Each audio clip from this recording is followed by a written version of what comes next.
20वीं सदी के शुरुआत में भारत अभी भी ब्रिटिश राज के नीचे था। देश में गरीबी और पिछड़ापन था, लेकिन ऐसे मुश्किल समय में भी कुछ होनहार लोग भारत को मजबूत और आधुनिक बनाने का सपना देखते थे। उनमें से एक थे होमी जहांगीर भाभा, जिनके कारण भारत का परमाणु विज्ञान मजबूत हुआ। होमी भाभा का जन्म 1909 में मुंबई में एक पढ़े लिखे पारसी परिवार में हुआ था। उनके पिता एक मशहूर वकील थे। होमी को बचपन से ही विज्ञान और गणित में बहुत रुचि थी। वह बहुत होशियार और जिज्ञासु थे। 18 साल की उम्र में होमी कैम्ब्रिज विश्वविद्यालय इंग्लैंड गए। वहां उन्होंने इंजीनियरिंग की पढ़ाई की, क्योंकि उनके माता पिता यही चाहते थे। लेकिन उनका दिल भौतिकी यानी फिजिक्स में था। उन्होंने इंजीनियरिंग पूरी की और फिर भौतिकी में रिसर्च शुरू की। होमी ने इलेक्ट्रॉन और ब्रह्मांडीय किरणों पर काम किया और उनकी खोजें वैज्ञानिकों के बीच मशहूर हुईं। एक खोज का नाम भाभा स्कैटरिंग पड़ा, जो आज भी पढ़ाई जाती है।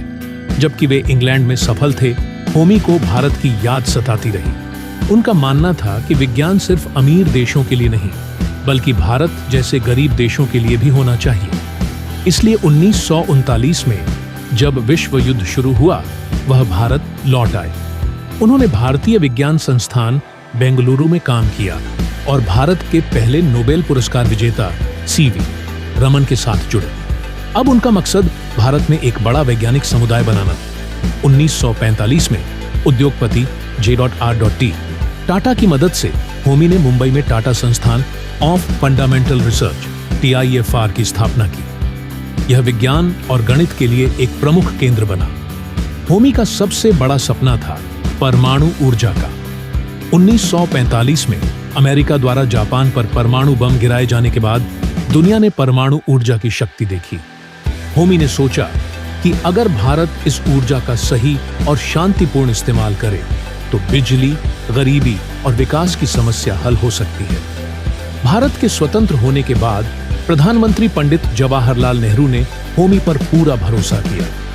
1948 में भारत में परमाणु ऊर्जा आयोग बनाया गया और होमी भाभा इसे चलाने वाले पहले प्रमुख बने। उनके नेतृत्व में 1956 में भारत का पहला परमाणु रिएक्टर अप्सरा बनाया गया।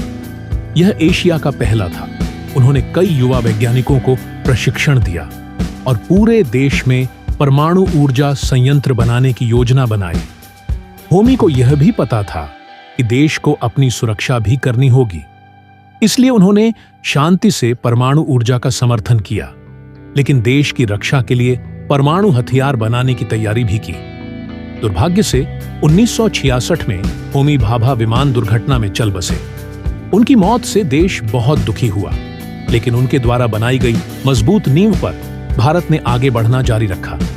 आज भारत एक शक्तिशाली परमाणु और अंतरिक्ष शक्ति है, और यह सब होमी भाभा के सपने और मेहनत की वजह से संभव हुआ।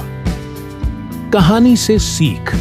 होमी भाभा की कहानी हमें बताती है कि असली हीरो केवल युद्ध में नहीं, बल्कि विज्ञान और ज्ञान से देश को आगे बढ़ाने वाले लोग भी होते हैं।